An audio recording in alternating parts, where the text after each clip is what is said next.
Hi, Ashwak. Hi, Neville. Hi, it's so good to have you here today.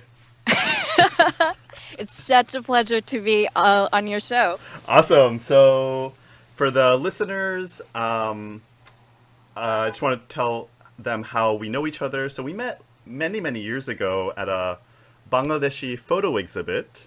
So, we're both actually Bangladeshi American, and we were both just exploring this really beautiful exhibit. And we kind of kept in touch through writing, and we've actually worked with each other through like life coaching and writing coaching. So we've actually like worked a lot together over the past few years, and yeah, we've been through went through a lot of journeys. It's so true. I think you've come to my workshop. You've Hmm. been coached by me. I've come to your workshop. I mean, we have just been connected in many, many ways. Right, which I really love. Like, there's so many layers, so many dimensions of our relationship, of our interactions. So it's just really cool, and I'm really looking forward to what's going to come today. Me too. Awesome. So I want to get right into the topic, one topic of our conversation today, and I want to talk about tidying. So you and I started talking about tidying. I really went through. So for the listeners, uh, the life changing magic of tidying up, Marie Kondo. Um, this process of decluttering, simplifying your life. I went through it last fall, did a complete tidying process, and then I think towards the end of that, I started talking to you about it, and you actually went through your own journey. So I want to just ask you, can you just explain to the audience like what tidying means to you, and what kind of just in a high level, like what impact it had on you? Absolutely. So, tidying for me is a spiritual practice. I think it's the beginning of getting to know yourself in a very intimate, deep level that involves um, the body, mind, spirit, all the different registers of your being. So for me, I just want to kind of share. I was a hoarder before. It's hard to believe that I was brave enough to tackle tidying up. Before I was holding on to a lot of possessions, and it was a way for me to not look at, the emptiness and the void inside of me. And wh- I, I think what was happening was before, there was just I was really scared to look inside of myself and see what would surface. And tidying up the I started to tidy up actually before Nabil, and I talked about tidying up. So I had actually in 2015 I had an epic year where I went on this journey where, I thought I took care of a lot of emotional stuff. But when I began to look at my possessions again in the end of 2016, I realized that there was a lot of emotional stuff that I didn't look at yet. Um, so for me, when I was talking to Nabil, I was going through this emotional journey. So I was doing a year and a half long coaching with different coaches, and it dawned on me that everything that I had been doing in my life, all my accomplishments, all the degrees that I've had, all my relationships, they were all based on some fundamental beliefs that I held close to me. And the belief that I had was that, that I was this is really hard for me to share, but that I am not worthy. I'm not deserving. That actually, worse than that, that I am dirty and I am contagious and people should not be around me and I'm unlovable. So those were the beliefs that I believe to be true. So were all of my actions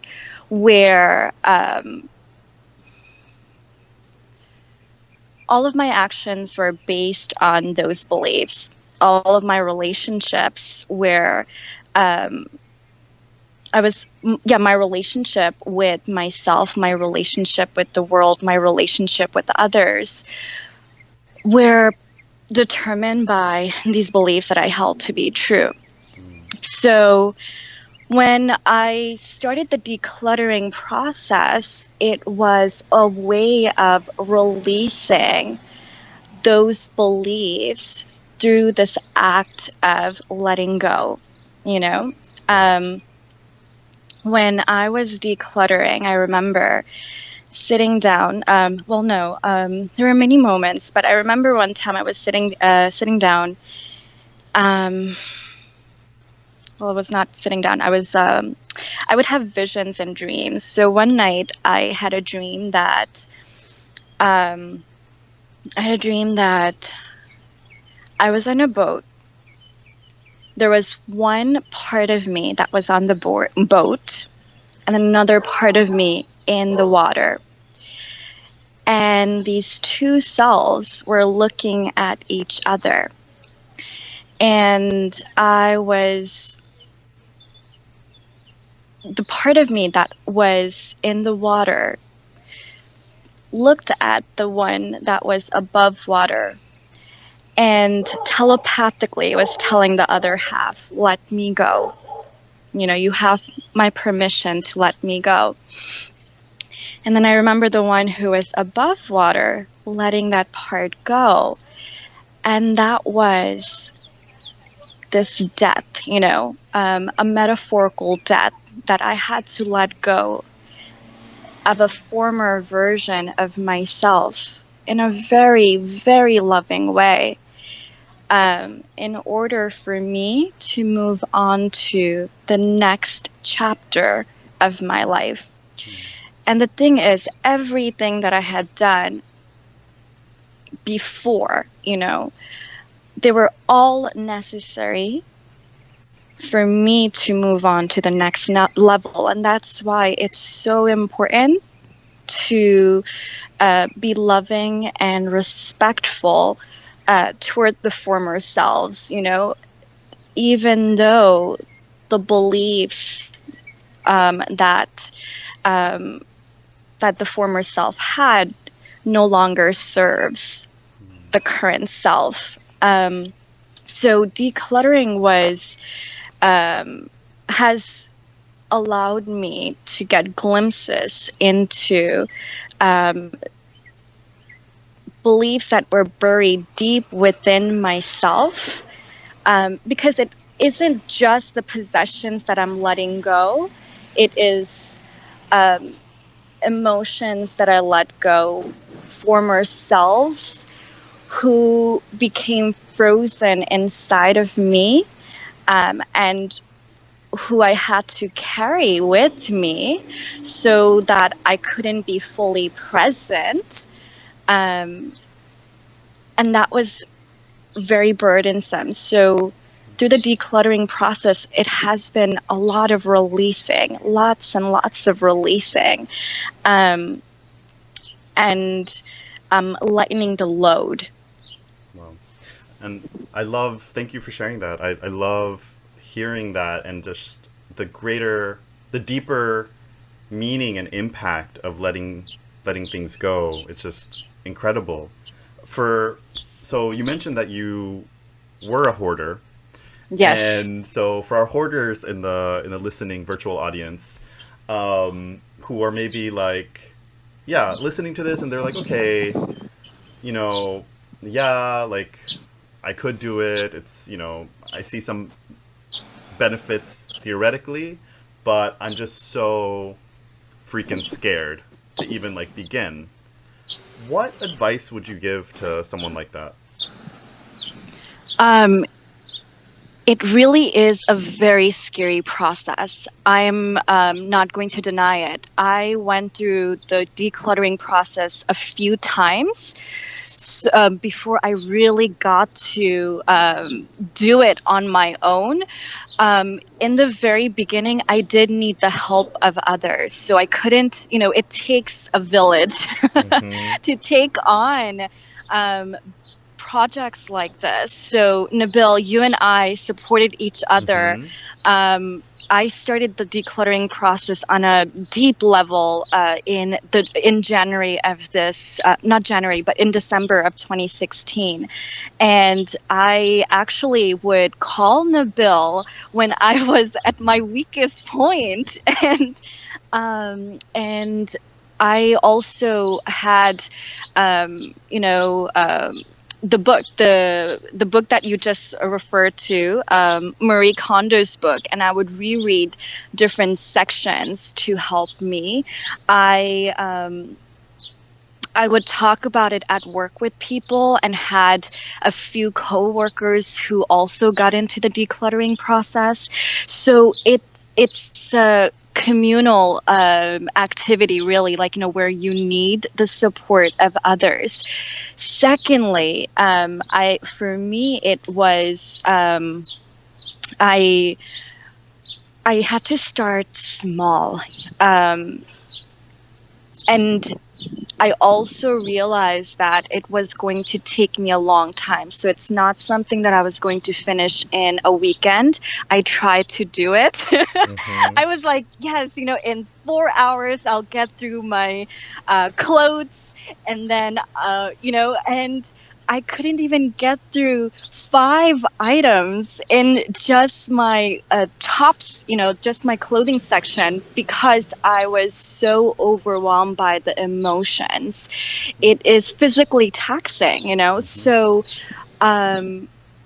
the tips that I would have is, one, reach out for support from those who are non-judgmental, who will understand the impact tidying up will have on you. There are people who do not believe like that tidying up is important or necessary. So be very careful about who you reach out to. And then understand that it is something that will take, Marie Kondo says 6 months. I think for me, it will be a year. So it's a long process.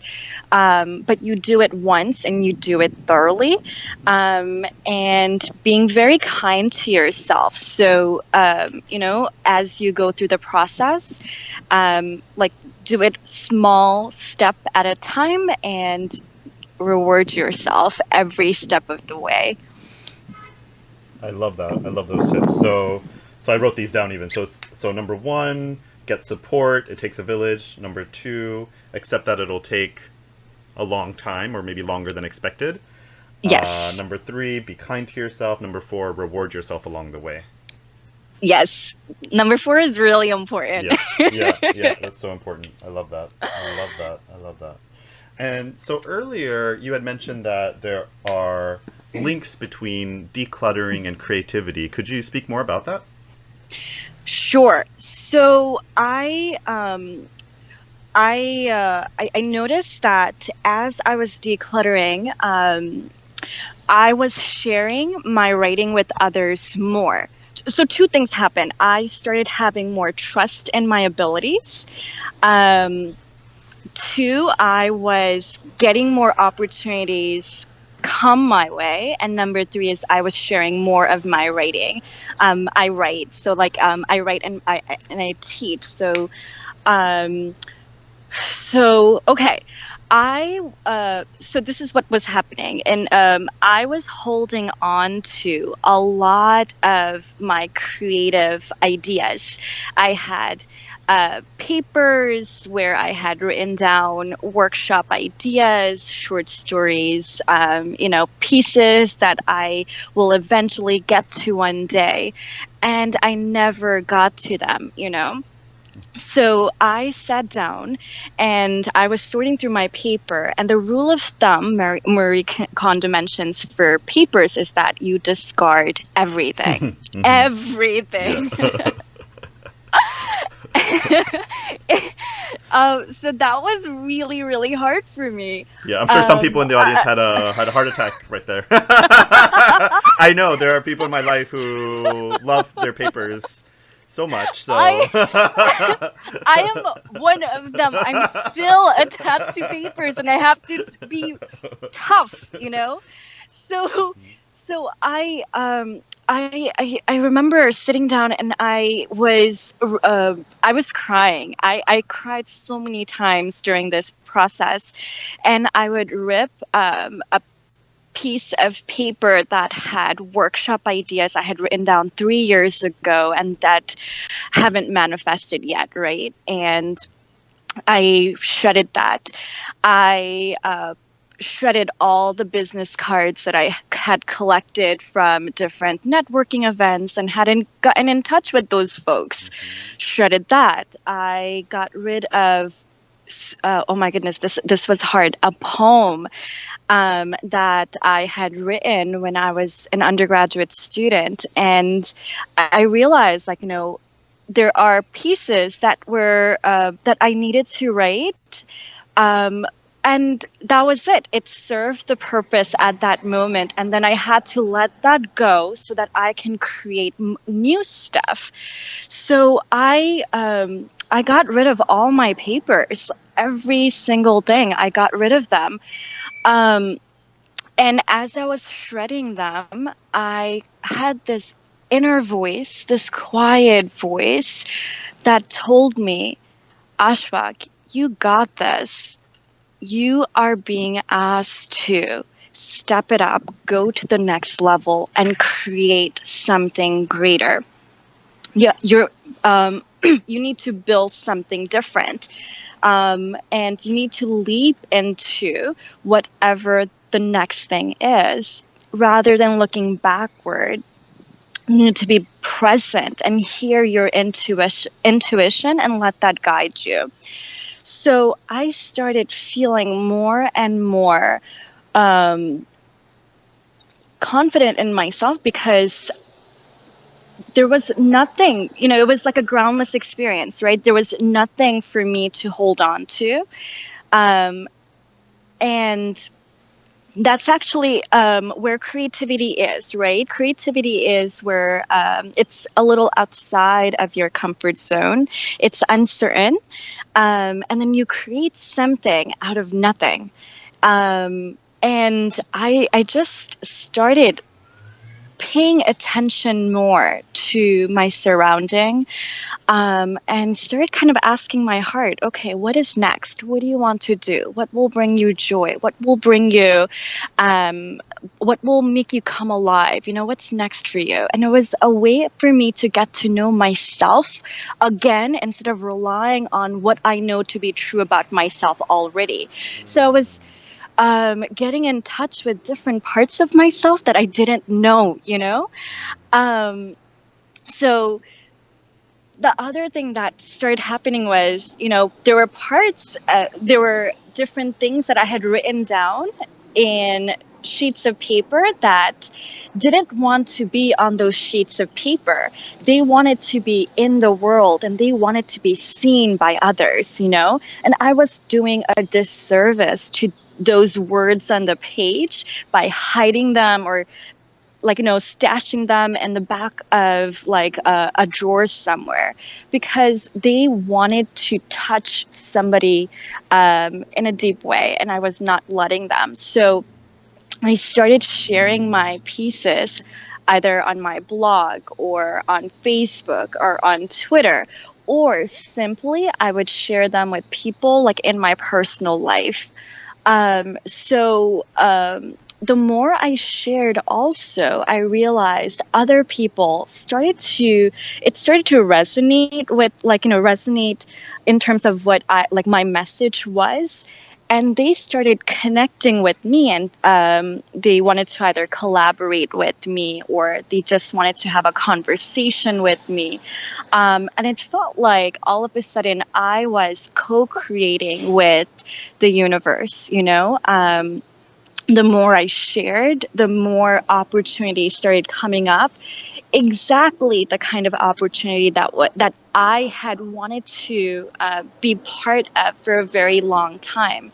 So it was just it felt like magic, honestly, because as soon as I would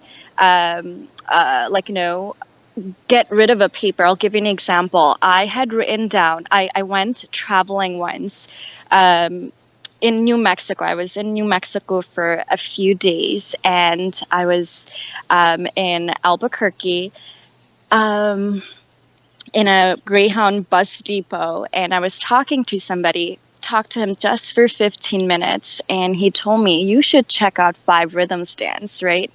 Wrote it down on a piece of napkin and put it away. I didn't even know I had that napkin until I was decluttering a year and a half later. And I said, I haven't gone to this dance in a year and a half. I'm just going to rip it. It's not I'm never going to do it. I haven't done it in a year and a half. So I ripped that napkin.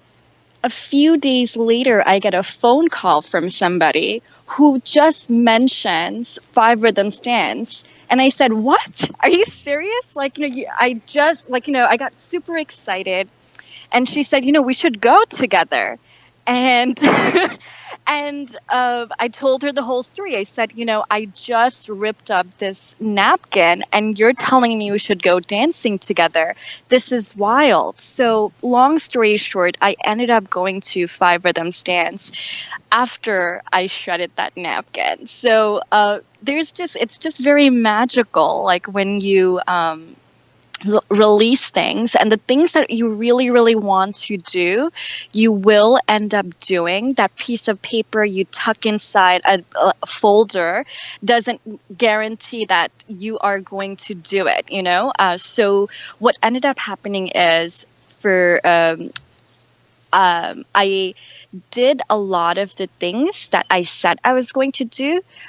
And simultaneously, I buried a lot of the dreams that I thought I wanted to do, but actually they were either borrowed dreams from somebody else, or they were dreams of a former self that no longer fit me. So it was good both ways, to to touch base with yourself and say, all right, that that's not something that I want to do any longer.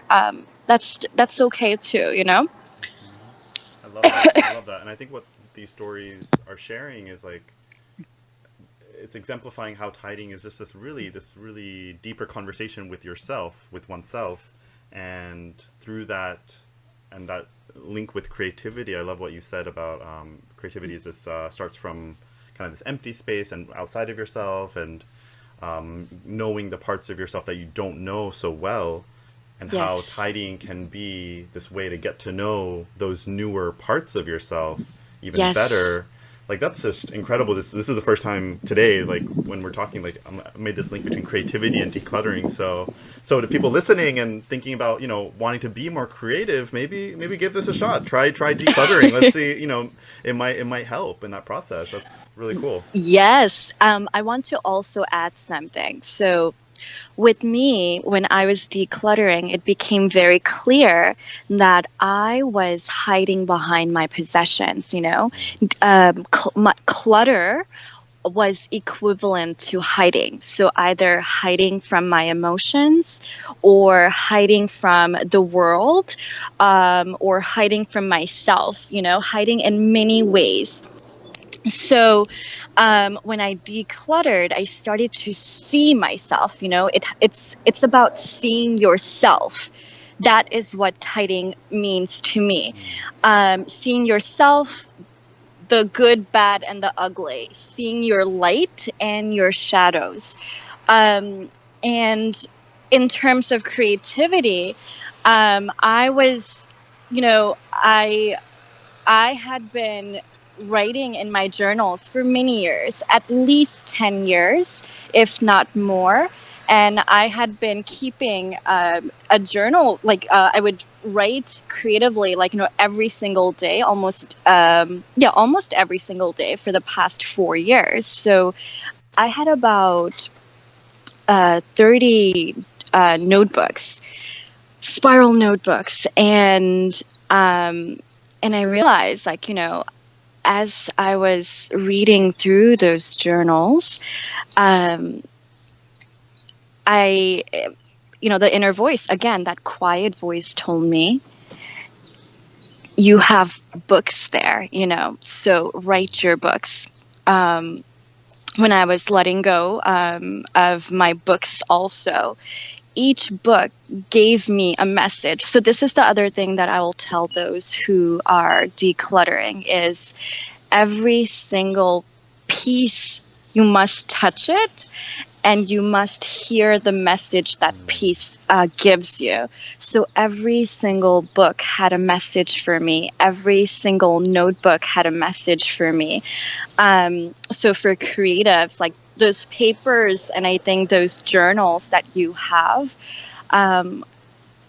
allow your whole being to be very, very open to listen to the messages, for the signs in terms of what is next for you. They really they will tell you whether there's a book, or there's a blog post, or there's a public speaking gig that you need to take on to spread your messages. So this is the decluttering process is so important, because there are things I had to let go and things I couldn't let go, because it says, there's something here and you must share before you let me go. So pieces will demand what needs to be done, so you need to hear what your possessions are telling you. Wow. Wonderful. Wonderful. Well, this was a wonderful conversation. This is like amazing stuff, and I'm so glad we got to hear your journey around all this. Can you share ways that people can stay in touch with you? Sure. So there are three ways people can stay connected. One is through Facebook. So if you just search my name, Ashwak Fardoush, Ashwak, and last name is Fardoush, Fardoush, you will find me. You can also stay in touch with me through Twitter. So it's ASHWAKF. And on my blog, so rootswingswriting.wordpress.com. Great. Thank you so much, Ashwak. Okay, my pleasure.